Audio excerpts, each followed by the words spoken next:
Today is Friday, February 16th, and this is William Michael of the Classical Liberal Arts Academy.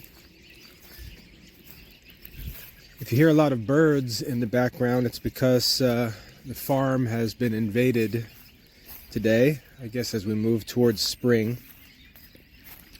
Hopefully they're not too loud, but they're pretty loud here out on my back trail. Today I'd like to talk about classical mathematics, or the Quadrivium. This is an important subject to understand and talk about, and it's one of the marks of fake classical education, because while people can pretend to know literature or history, when you really get into philosophy, just like with classical languages, you can't fake those things. And that's why it's a good place to start when you consider whether someone's a pretender or not, whether he knows the real core subjects of classical Catholic education, and they include classical mathematics.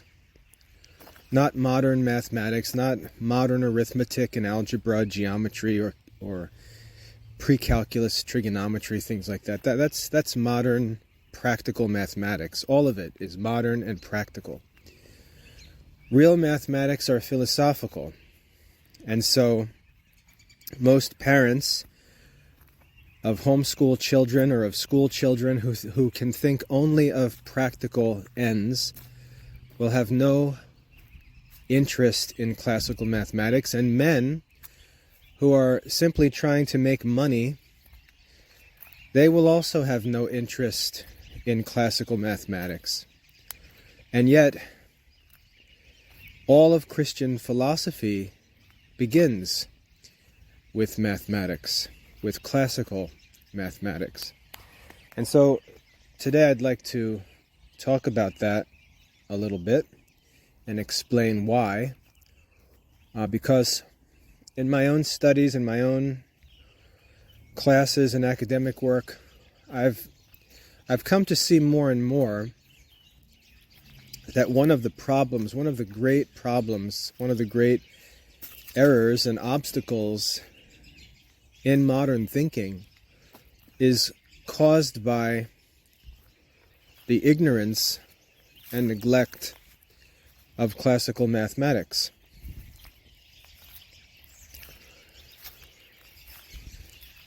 If you listen to modern college students or professors, you'll find that they're ready to listen to discussions about religion, the existence of God, and so on. But they can't accept the arguments that come from history's wisest and best men. They can't accept arguments from Thomas Aquinas. They can't accept arguments from St. Augustine. They can't accept arguments from Aristotle or Plato. Because the modern mind, it's like one of those puzzles that the kids have where there's different shape pieces. You've got like a star shape, a circle shape, a square shape, and the kids have to put the pieces in different holes. And the modern mind is like one of those puzzles where it only accepts one of two different shapes. It's either square or it's round. And Aristotle and Thomas Aquinas and Augustine come along with blocks of different shapes, and the modern mind doesn't accept them because it's decided, or it's been trained to think, that everything is either round or square. Nothing else can be understood. And so in modern philosophy classes, when we talk about the existence of God, really as the starting point for any kind of real philosophy, modern students run into a wall because they have an overly simplified idea of the nature of things that's been caused by their immersion in modern science and math education. Their modern science and math, because their mathematics are practical and not philosophical, and because their idea of science is material, they see those things, the things that they study and talk about in math class and science class, as real. Those are real things. And anything that we talk about that is not material, they consider it to be unreal unless it can be proven to exist materially. And this is the irrational wackiness that I talked about the other day when I talked about whether or not we may assume that God exists. The modern mind, because of this fake idea that it has of science and math, or I should say shallow idea of science and math, which is really just materialistic and practical. These folks grow up in modern schools where they're flattered because they get high scores in math, and they like science classes, and they like to act as if they're all interested in science labs and experiments and technology and things. They've been flattered their whole lives to think that because they're good at modern math and interested in science, that they're the smart people. And they've had this arrogant sort of prejudice for their materialistic worldview, and consequently for a practical worldview. And they've been taught that anyone who thinks in any other terms, or who accepts any other kind of argument or information, is superstitious and unreasonable, fanatical, crazy, and so on. And so if you propose an idea about something immaterial, like an angel, or the soul, or God himself, the modern student, the modern teacher, the modern person on the street will ask if you can prove that such and such exists. And when they say prove, they mean, can you prove materially that what you're talking about exists?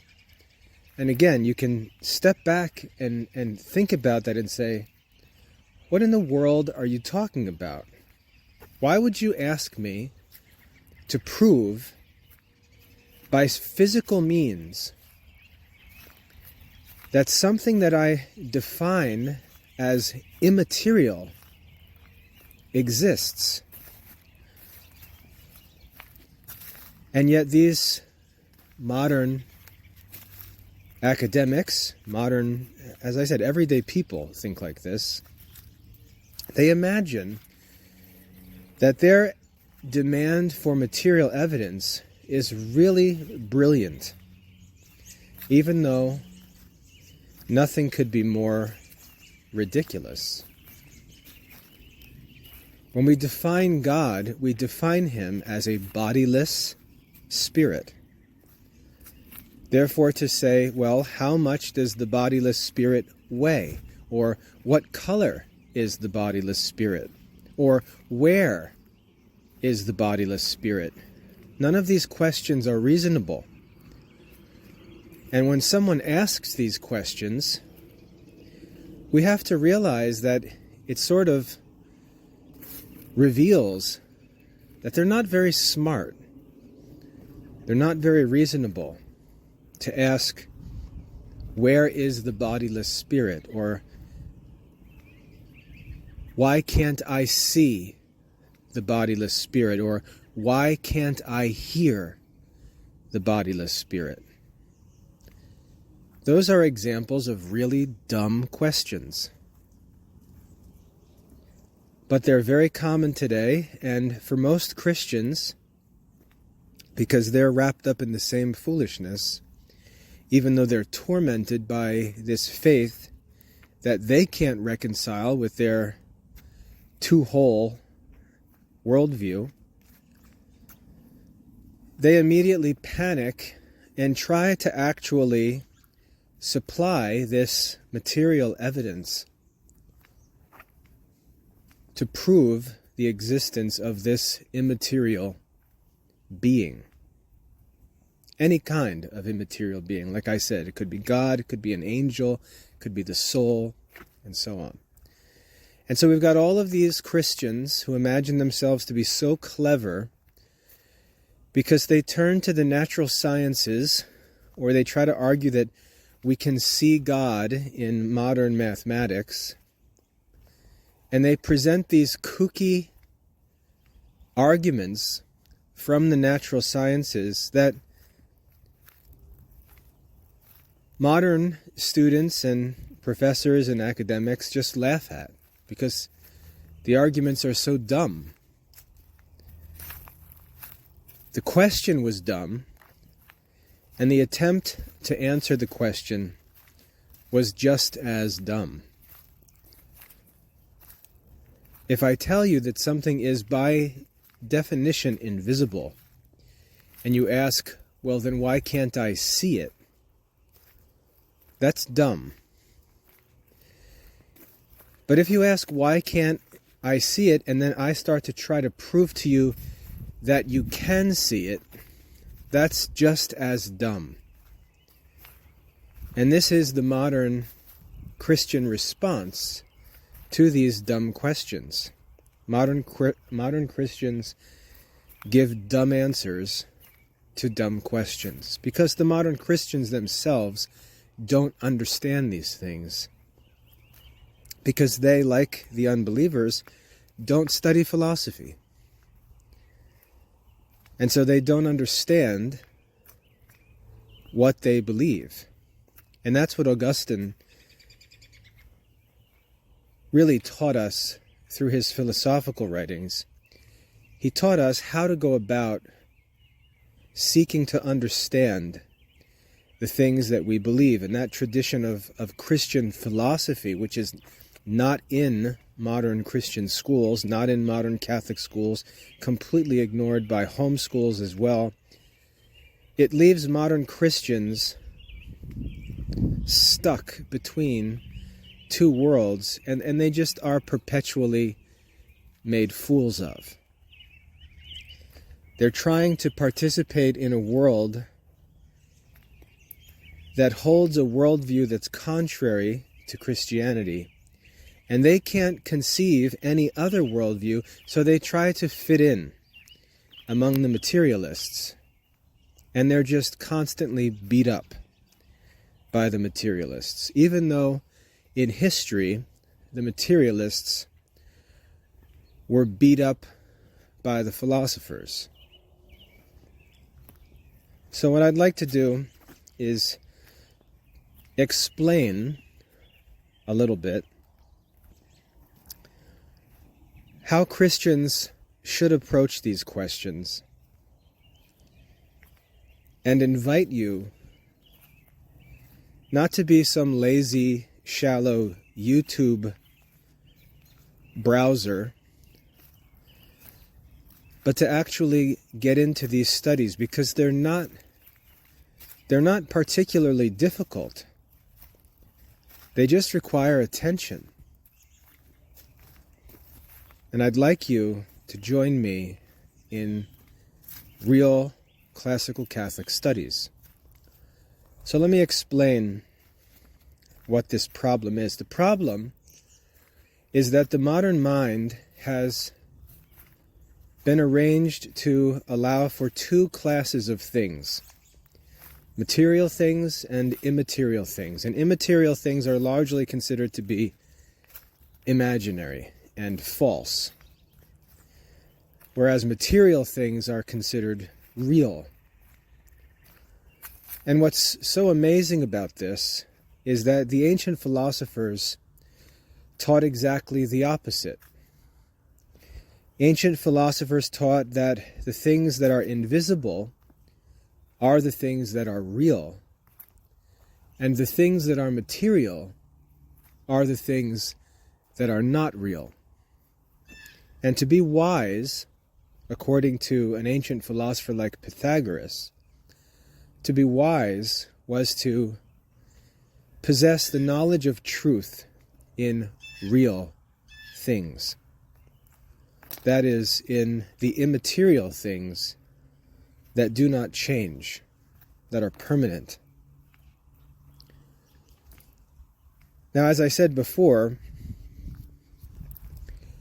for modern Christians who, by God's grace, believe in these spiritual truths, in the articles of faith, summarized in the creeds,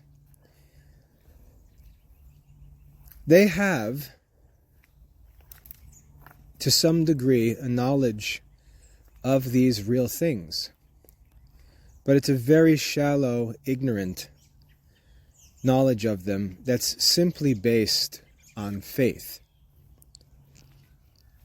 And because they don't study philosophy, because they're prejudiced against it, afraid of it, intimidated by the peer pressure in modern society, they don't study philosophy, they can't understand the things that they claim to believe. And this is one of the reasons why they're mocked in modern society and made to appear like a bunch of superstitious, crazy people. It's their own fault, and they deserve to be mocked because there's no excuse for it.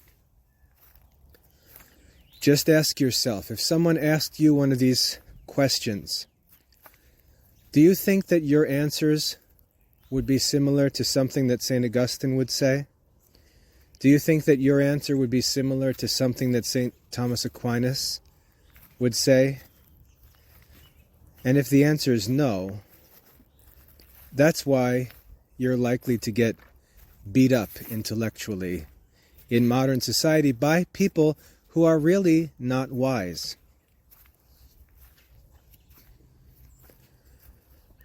And again, the reason why is because even though you have this bizarre kind of knowledge of immaterial things because of the grace of faith, you really don't understand what you're talking about. And we can see this at any Mass when the congregation recites the Creed and says all kinds of things that they can't explain. For example, what does it mean for God the Father and God the Son to be consubstantial? Now, I don't doubt that people will start talking when they're asked what that means, but whether they actually have any clue what that means is something different. Consubstantial assumes that the person understands what a substance is. And I'm pretty confident that if I asked someone to explain what a substance is, they would start talking about something they learned about in chemistry class in high school, and not something in the minds of the teachers of the church in the 4th century at Nicaea who chose to use that word, or the translators who followed. It assumes a philosophical knowledge of what a substance is. It's an Aristotelian idea, what a substance is. And nevertheless, the congregation says that they believe that the Father and the Son are consubstantial. And if someone were to ask them, some arrogant academic were to ask them, What do you mean? When you say this at church on Sunday, you say that God the Father and God the Son are consubstantial. The answer that they would get would likely be easily proven false and impossible. Now, the arrogant modern Christian would just roll his eyes or pretend to laugh at the materialist and say, you're just a fool. Whereas the materialist would actually be right in judging the Christian to have no idea what he's talking about. The materialist wouldn't understand either, but he would know that the Christian doesn't understand any better than he does. And this is common in modern society. So many Christians have some kind of catechetical knowledge of the things that they believe in, but their belief in them is owed to the grace of faith, and their understanding is really limited to what is explicitly revealed to them, either in the creed or in the catechism or in the scriptures.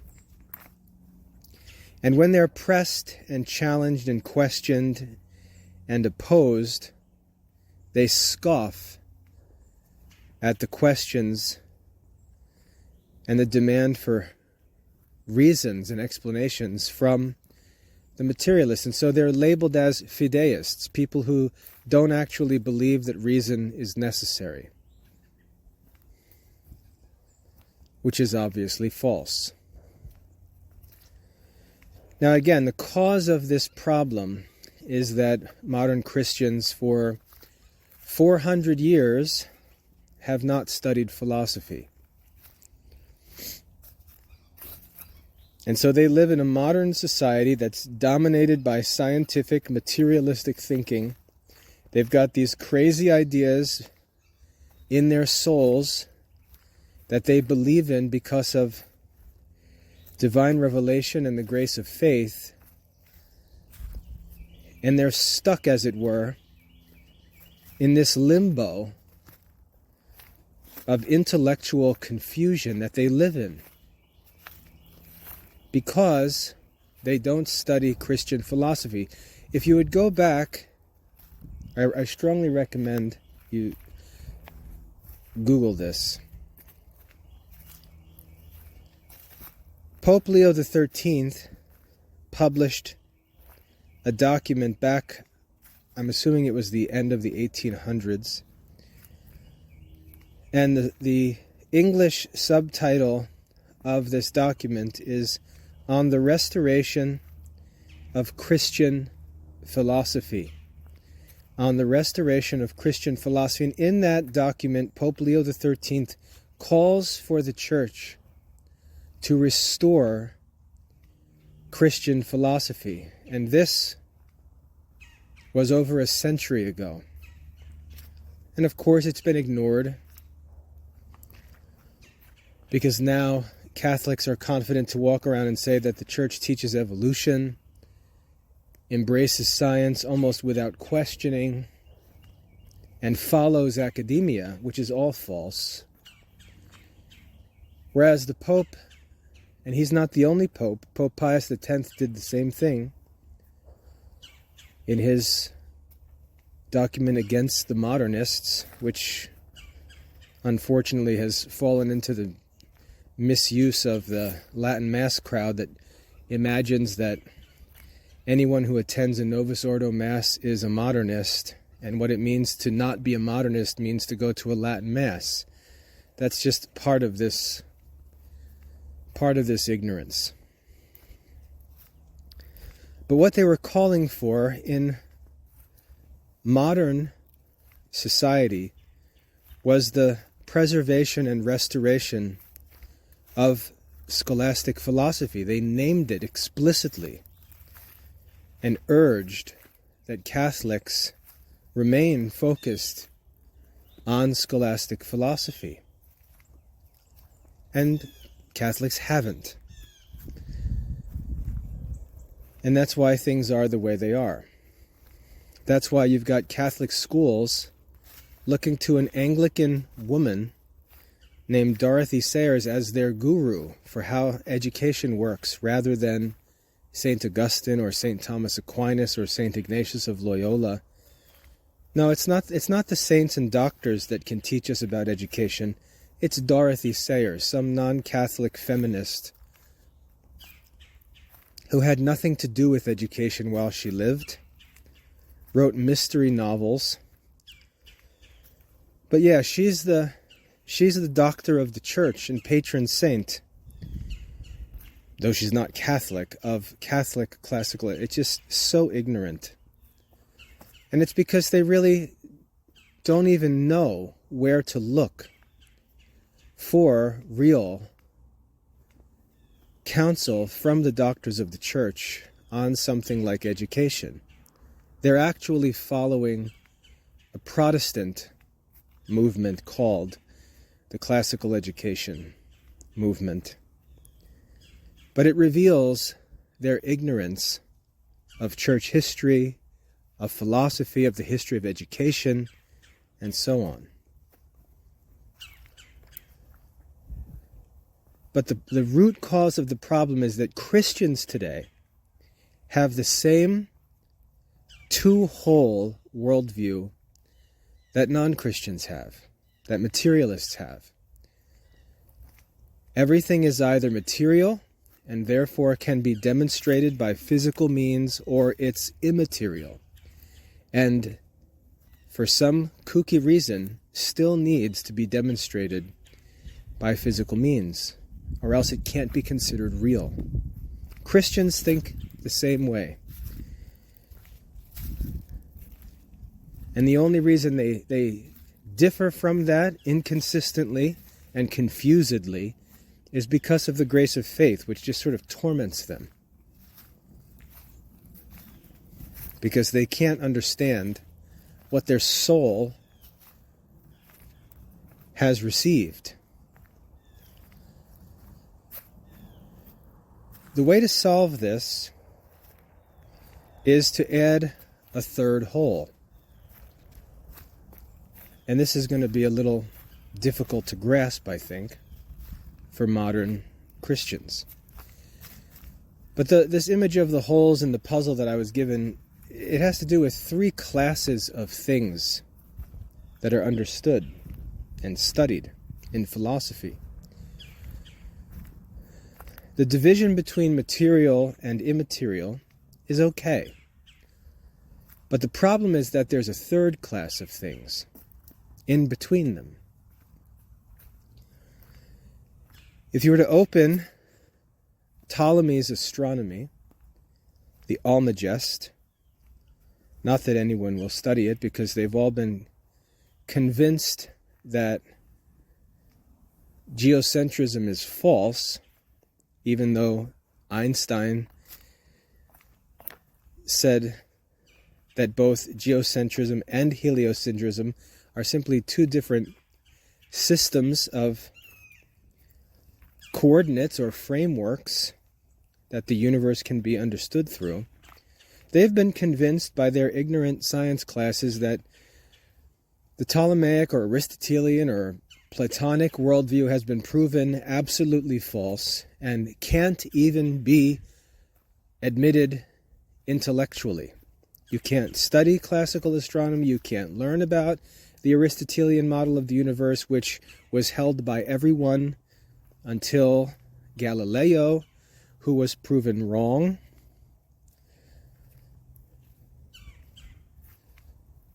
But if you were to read Ptolemy's astronomy, and I'm not telling you to be a geocentrist, because I know people will take that name and ignorantly run with it and make foolishness of it. If you haven't studied it, I would prefer that you not talk about it.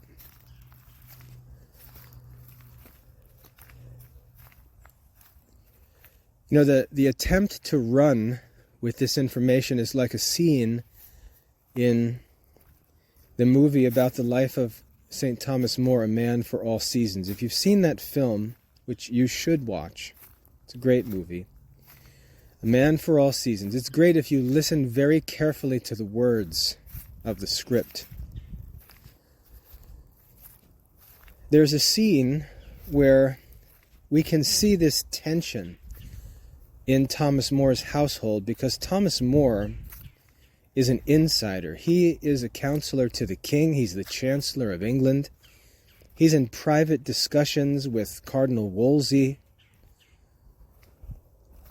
And so Thomas More has all of this insider knowledge of what's going on in the kingdom, and it drives his household members nuts to think that he knows all of this insider info, and he keeps it all to himself because he's a temperate, responsible man. And so his family members often try to guess what's going on, what he thinks, what he believes, and so on. And there's one scene after he has his office and title and house taken away from him by King Henry.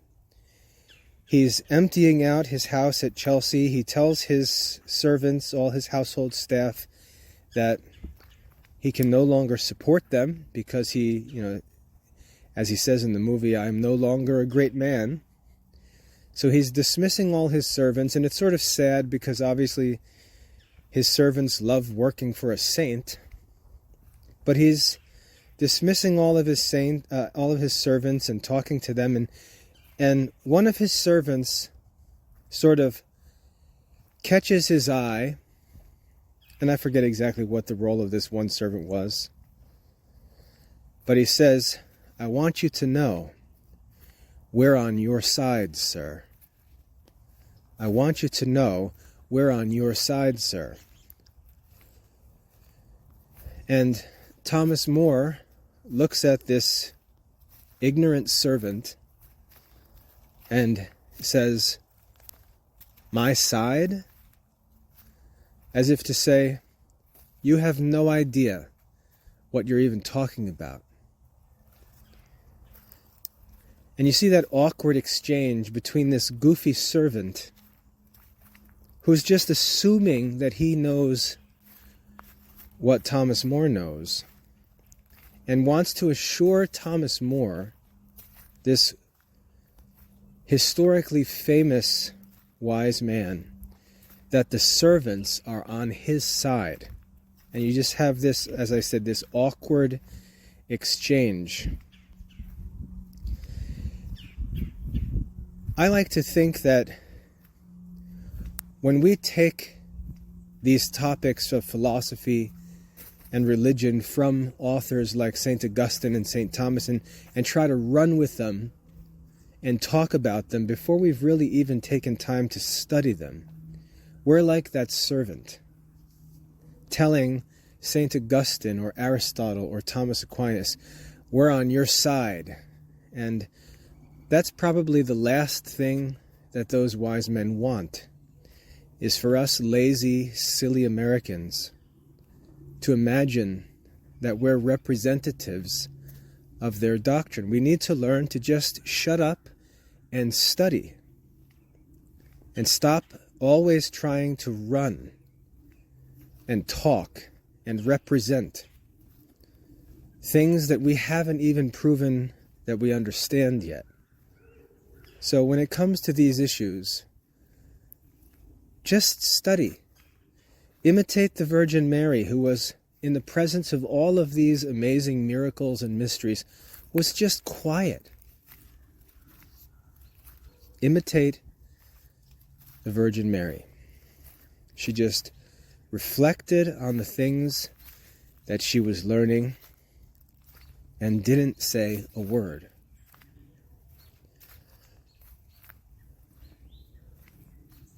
But when we get into Ptolemy's Almagest, right in the beginning, he talks about how there are three classes of things to be studied and known. The first are the material things, which we study in physics and metaphysics. Physics. We study material things in physics. Then on the opposite side, we have the immaterial things, which we study in metaphysics, which he even refers to as theology. The study of the immaterial or the supernatural.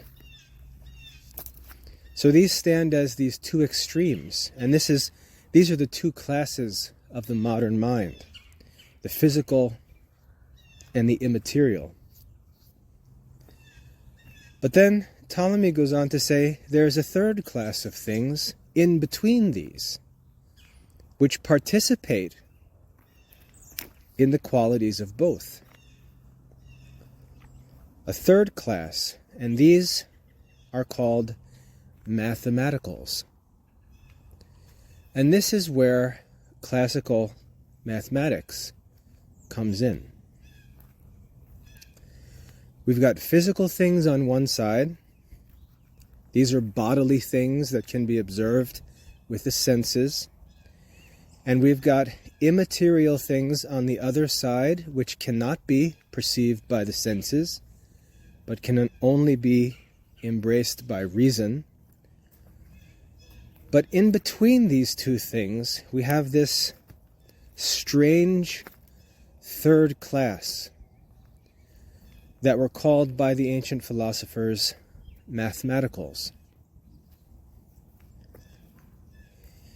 And Ptolemy goes on to explain, and remember, he's teaching astronomy, which is one of the 4 mathematical sciences, one of the 7 classical liberal arts. He's explaining that we can't study physical things or immaterial things with any sort of certitude through philosophy. And the reason why we can't do that is because immaterial things are beyond our grasp.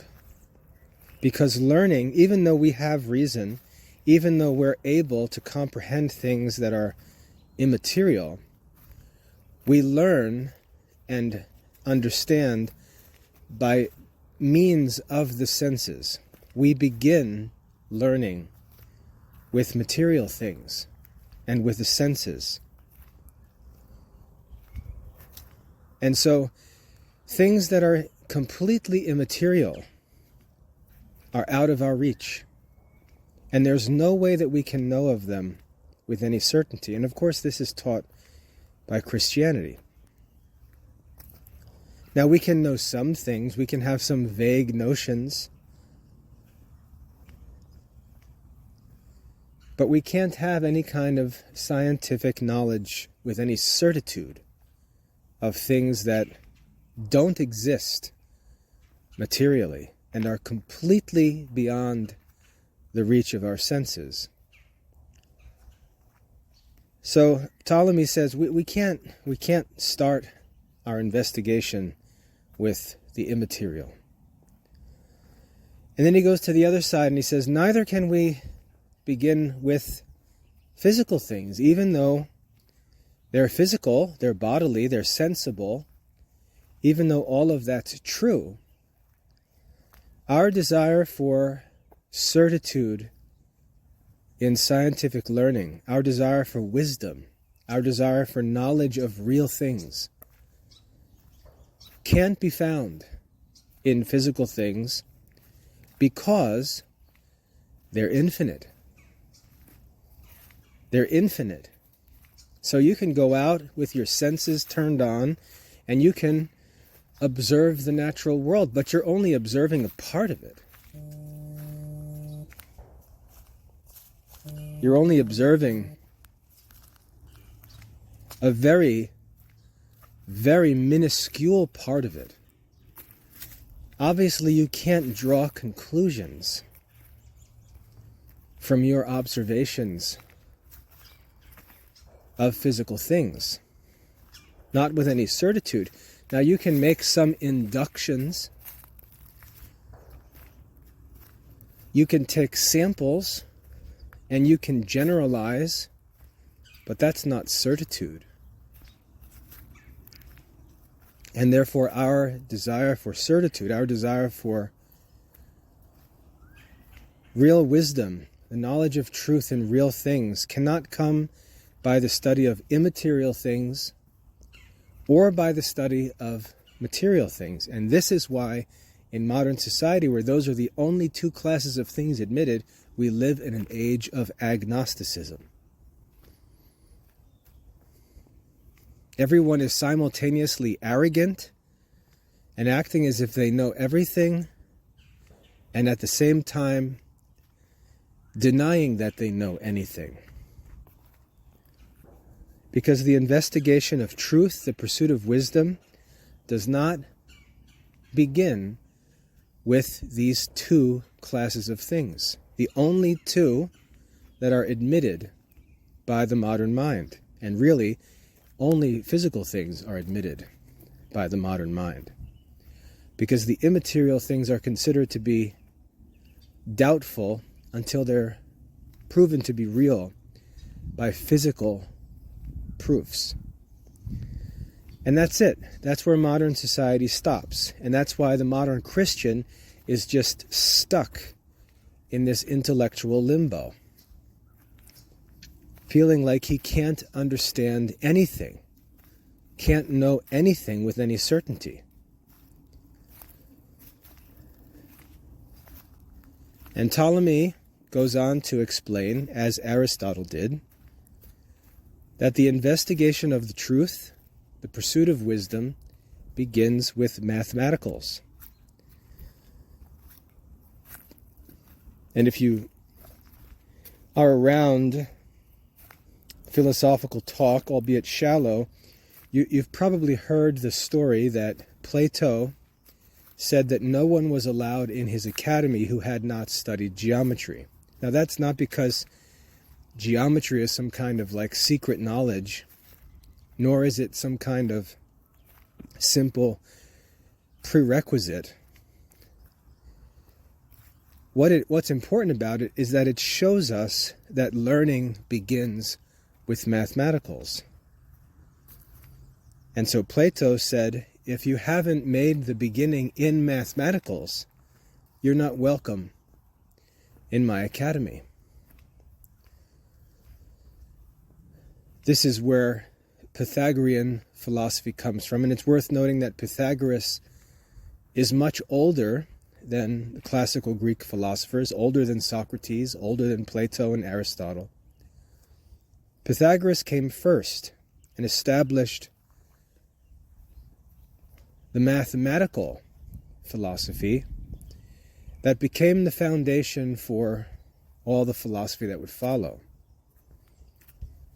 And so our investigation begins with mathematical things that are in between material and immaterial. And how are they in between?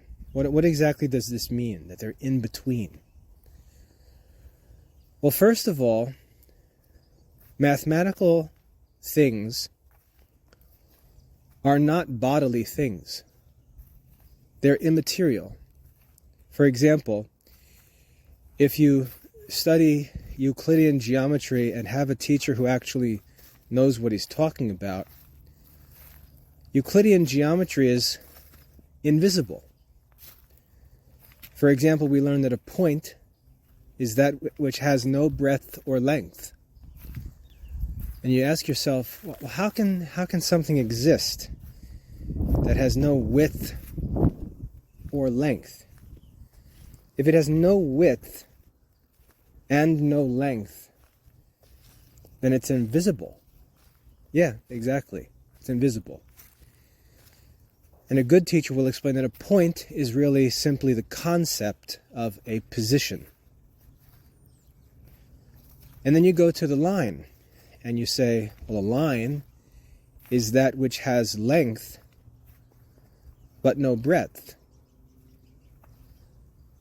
And you ask, wait a minute, if something has one dimension, it has length, but it has no breadth, can I see it? And the answer is no, it's invisible. And so we realize that when we study geometry, we're talking about ideas that are actually invisible. They're not sensible. They're immaterial. They're understood by their definitions. They're understood as concepts.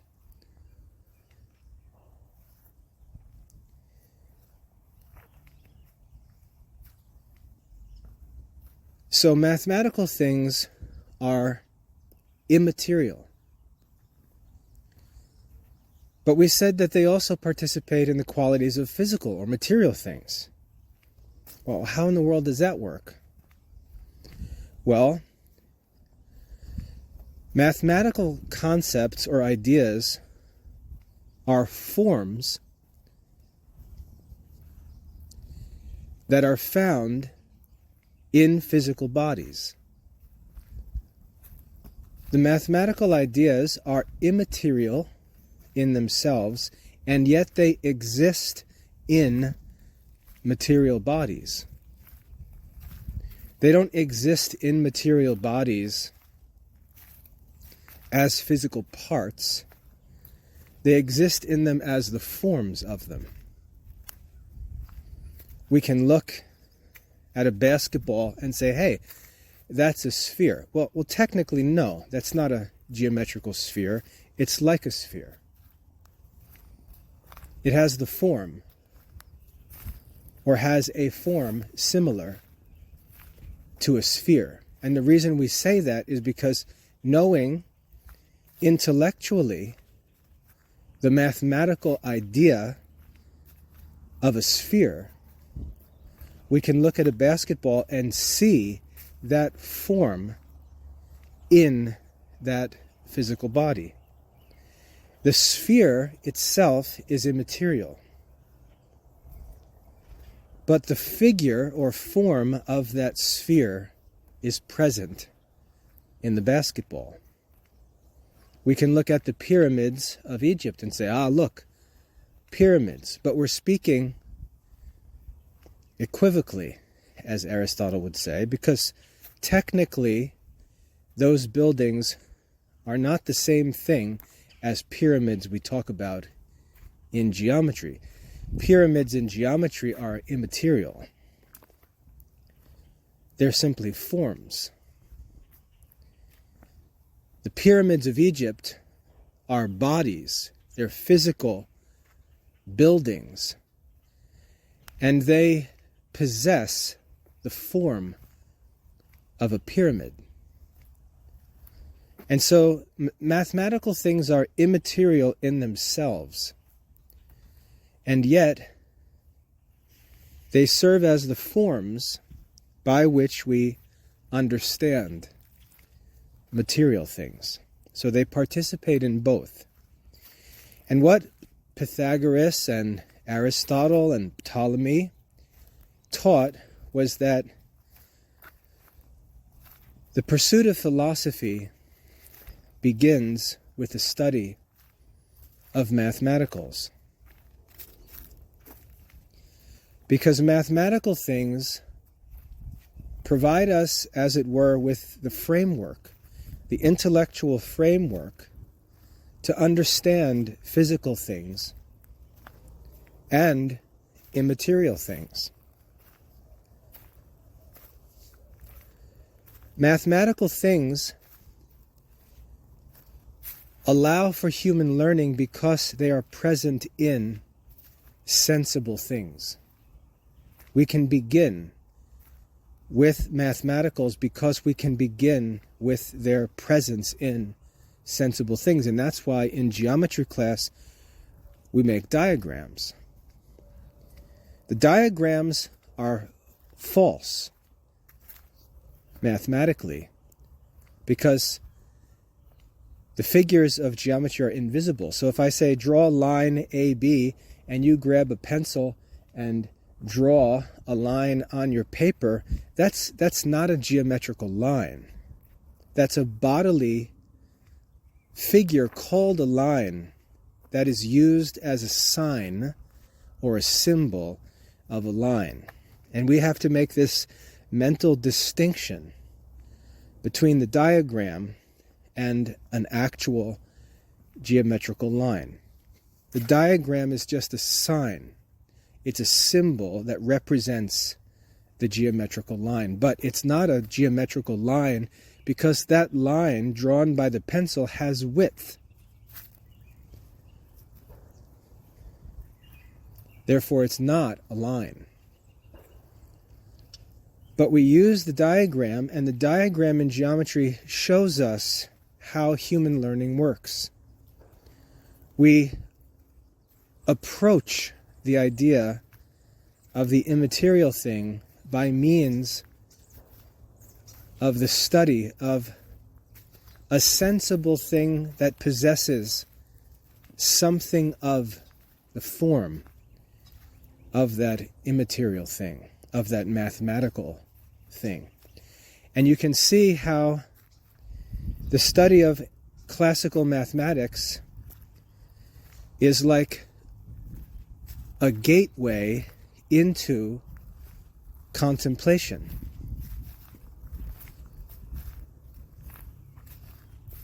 Because we can begin to learn by means of the senses, but in a certain way that allows us to actually transcend the knowledge that comes through the senses. And we can easily move from the image of the pyramid in Egypt to the intellectual concept, the mathematical pyramid. And the mathematical pyramid, the mathematical pyramid is immaterial. It's eternal. It will never change. It's understood by its definition. It's a real thing, as Pythagoras would say. It's a real thing. And the knowledge of real things is wisdom. And so mathematical things allow us to move from what is partially material, but understandable with the help of the senses, to that which is not material, and which is only comprehensible by reason. And the reason why that's so important is because that step, that movement of the soul from the observation or consideration of something sensible to that which is insensible, but understood by means of reason, that is the human power of contemplation. That's what separates us from animals. That's what makes us capable not only of believing in God, but to some degree understanding God. And so you can see in the modern mind, which is possessed by Christians and non-Christians alike, where we admit only the material and this overly simplified, goofy idea of the immaterial, we can't contemplate. And this is why it's no surprise that there are no religious vocations, because there's just no place for contemplation in the modern mind. They can't comprehend why someone would want to devote his life to contemplation. What even is contemplation? The modern mind can't even grasp what a person would do in a contemplative life. And what we see in modern society are attempts to interview monks and nuns, hey, let's try to stir up vocations. Let's go talk to Sister Catherine. Hey, Sister Catherine, what led you to want to devote your life to religion? And Sister Catherine will give some shallow answer that really is fideism. It's just this sort of overly simplified faith without reason. And so she'll say things like, I just love Jesus. I want to be closer to Jesus in the Eucharist. And all that she's doing is reciting all of this language from the creeds and from the catechism, things that she has been taught to believe. And these phrases and discussions are almost predictable because it's like a system of formulas that's been learned and is repeated.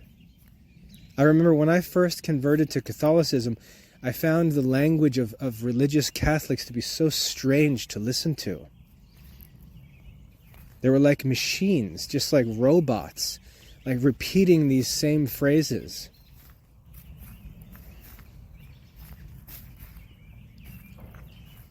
And you can just see that there's something about it that's not sincere. It's not authentic. It's not real. It's like this shallow, robotic, repetitive message that really doesn't have any meaning because it's just this language of faith that's not joined to the language of reason. St. Augustine wouldn't talk like that. If you ask the saints throughout history, why did you choose religious life? Their answer would be very different from anything like that. And sure, you might find some examples, like St. Therese might give you some simple religious answer, but that was her charism. St. Augustine wouldn't give that answer. St. Thomas would not give that answer. St. Teresa of Avila would not give that answer. And this is what's wrong with, or what's the cause of this crisis in religious vocations. This third class of things is not studied. And so it's like this huge faculty of the soul has been removed from the Catholic life. And so not only do we see no interest in religious vocations, we see no understanding of Catholic teachings that developed out of this ancient philosophy and can really only be understood. I didn't say believed, but I said understood. They can only be understood through philosophy. And when I say philosophy, I don't mean going to Goober Catholic College and taking a philosophy class, where you get something like a history of philosophy, where you learn about all the Hall of Fame of philosophers and all their kooky ideas that they came up with, and walk around talking about Descartes, maybe some Aquinas, John Locke, and you think that because you can rattle off names of philosophers and all their goofy ideas that you understand philosophy. Like that's what Thomas Aquinas was doing? No, that's not real philosophy. That's just a history of philosophy. You're studying history, not philosophy, history. Philosophy is the actual pursuit of wisdom, the knowledge of truth in real things. That's not being taught in the college philosophy class. So anyway, when we get to classical mathematics, I know this is getting long, but when we get to classical mathematics, we ask, well, what are these mathematical things? And the ancient philosophers did all this work for us. They said, well, it appears that there are two different kinds of mathematical things. There are magnitudes and multitudes. Obviously, a magnitude would come first, conceptually, because it's one. And a multitude is a number of magnitudes. So there are two kinds of mathematical things, two kinds of quantities, magnitudes and multitudes. And so then if we look at magnitudes and we say, well, what are the kinds of magnitudes? The philosophers said, well, magnitudes have two differences.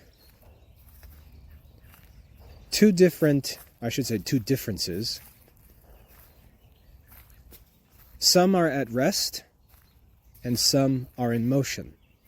Those are the two, or that, I should say, motion is the cause of distinction of species of magnitudes. Magnitude divides into two classes: magnitudes that are in motion and magnitudes that are at rest. And then when we look back over to multitudes, we say, well, how about multitudes? How should we understand multitudes? And the philosophers concluded that, well, there are two kinds of multitudes. There are absolute multitudes, and there are relative multitudes. And so when we take mathematical things, they divide into two classes, magnitudes and multitudes, and each of these is found to divide into two classes. Magnitudes divide into magnitudes at rest and magnitudes in motion. And so two sciences are needed for the study of these. The science of magnitude at rest is geometry, named after the earth because the earth is understood to be at rest. And astronomy, named after the heavens because the heavenly bodies were understood to be magnitudes in motion. So geometry and astronomy are the two sciences of magnitude. And for multitude, we've got absolute multitude, which is studied in arithmetic,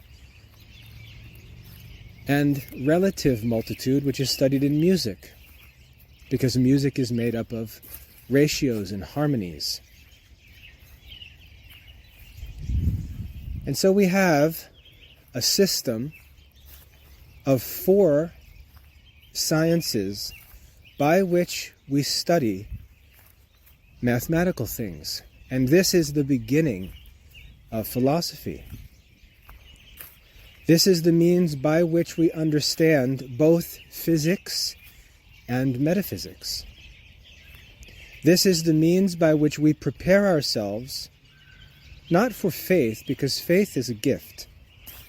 God gives faith to the ignorant, and faith is sufficient to save us as long as we obey it. But God also calls us to understanding, and understanding comes through philosophy, where we reason to understand what we receive by revelation, by faith. And where we neglect philosophy, there will be no understanding of what we believe. We'll have creeds and teachings left to us by saints and doctors of the church who studied philosophy and who understood what they believed, and we won't understand what they're saying. We won't even be able to comprehend what they're talking about. And unfortunately, you'll get the con men who see it as a way to make money and just pretend they understand. And so you'll get all of your books, Thomas Aquinas in what, 50 pages?